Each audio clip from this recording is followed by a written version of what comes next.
Bom, pessoal, nós estamos gravando aqui no dia 11 de novembro. Aconteceu ontem o golpe na Bolívia, que é um assunto do Daniel, mas eu também não faria, ele não vai falar centralmente sobre isso, eu também não falaria, se fosse o caso, porque é preciso ter mais informações. Está muito confuso, muito esquisito aquilo tudo, essa renúncia de todo mundo, preciso saber exatamente o que aconteceu. Mas eu vou falar da política brasileira e do acontecimento da semana passada que muda a conjuntura. Foi a libertação do Lula. Minhas críticas ao PT, ao governo do PT, são conhecidas, pelo menos quem nos acompanha. O fato é que o Lula ele foi retirado do processo eleitoral com a prisão, com esses processos, esses julgamentos fajutos, para não concorrer. O Lula, segundo todas as pesquisas, era o favorito e principalmente ganharia a eleição. O que já era uma percepção geral na sociedade, quer dizer, a razão das condenações do Lula foi retirá-lo da disputa eleitoral. Isso ficou patente com a divulgação dos diálogos entre membros do Ministério Público, capitaneado pelo tal Dallagnol, e o então juiz Sérgio Moro. Quer dizer, era um jogo entre amigos ali, um negócio lamentável e vergonhoso. Pois bem, o Lula ficou fora, ficou preso 1 ano e meio. Bolsonaro ganhou a eleição, só que semana passada o Lula foi solto. A simples presença dele no cenário político é um elemento que ajuda a mudar o quadro. Ele, queiramos ou não, é disparada a maior liderança do movimento popular atualmente. É algo que, enfim, de certa maneira, mesmo que se divisa dele aqui e acolá, ele ajuda a unificar esse movimento popular. Pois bem, o Lula saiu e fez um bom discurso. Ele não se perdeu em ficar apontando as bobagens ditas pelo Bolsonaro, pelos seus ministros a cada instante. Essas bobagens devem ser apontadas, que ajudam a desgastar o Bolsonaro.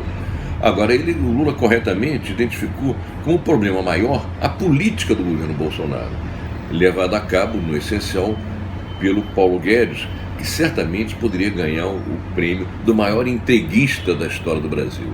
Ele fica pau a pau com Joaquim Silvério dos Reis. Pois bem, o Lula sai da prisão, ajuda a mudar a conjuntura, quer dizer, uma mobilização muito grande. Lá em Curitiba, depois em São Bernardo, a minha filha, por exemplo, comentou que ela, no dia da soltura do Lula, na sexta-feira, estava tomando chopp em 3 bares diferentes, e nos 3 bares as pessoas estavam cantando Lula lá, ou então o próprio bar tocando o Lula lá. Isso dá um novo alento à oposição ao Bolsonaro e às oposições em geral, as várias oposições nos seus diversos matizes. De forma que a soltura do Lula, embora não ponha o Bolsonaro na defensiva, como querem alguns apressados, ela efetivamente é um elemento muito importante para modificar esse quadro e modificar a conjuntura. Resta saber o que fazer no ano que vem, nas eleições municipais. O Jornal Globo publicou, há coisa de um mês, talvez 20 dias, uma matéria dizendo que o Lula tinha orientado o PT a lançar candidatos em todas as cidades importantes.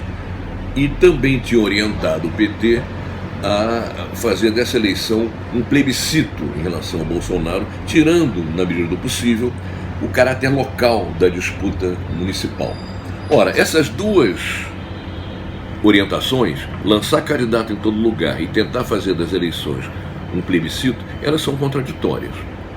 No momento em que entra em vigor a modificação da lei, que proíbe as coligações proporcionais, aliás, uma proibição correta, porque não tem sentido você coligar na eleição proporcional, mas neste momento interessa aos partidos, todos eles terem candidatos majoritários. Quer dizer, um partido que não tenha candidato a prefeito enfraquece sua lista de candidatos a vereador. Isso é um fato.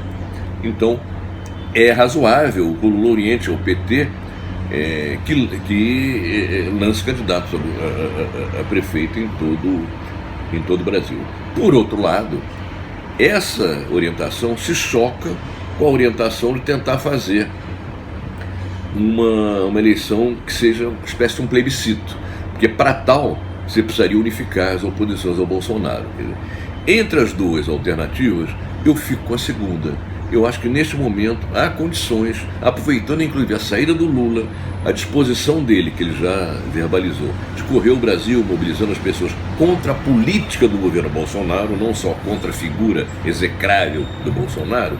Nesse quadro, mais vale que os partidos de oposição arrisquem a perder vereadores, mas que se concentrem em frentes nas eleições de prefeito para levar o Bolsonaro a uma grande derrota.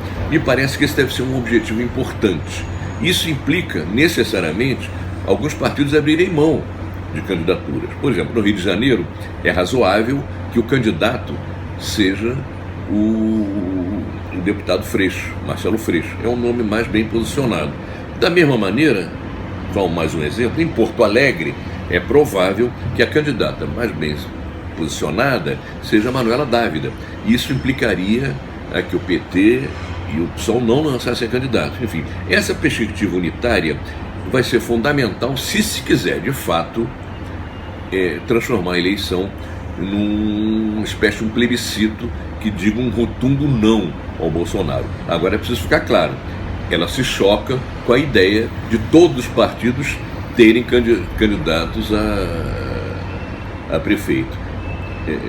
E ela traz subjacente também a perspectiva que deve ser incorporada, assumida, de que alguns partidos, ao não terem candidato a prefeito, vão impulsionar menos sua chapa de vereadores. Mas enfim, é um dado novo, é uma situação nova, ainda é cedo para previsões mais definitivas, mas é uma excelente notícia. Quer dizer, o Lula foi injustiçado, o Lula foi tirado da cena política em processos fajutos, simplesmente para que não ganhasse a eleição e permitisse a eleição da direita.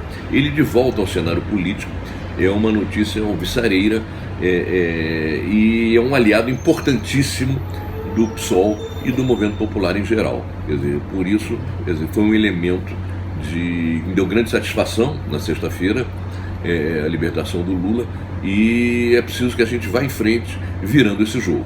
E não esqueça, se você que nos acompanha, clica no sininho, porque você vai ser informado cada vez que houver uma nova emissão nossa. Forte abraço, até a próxima.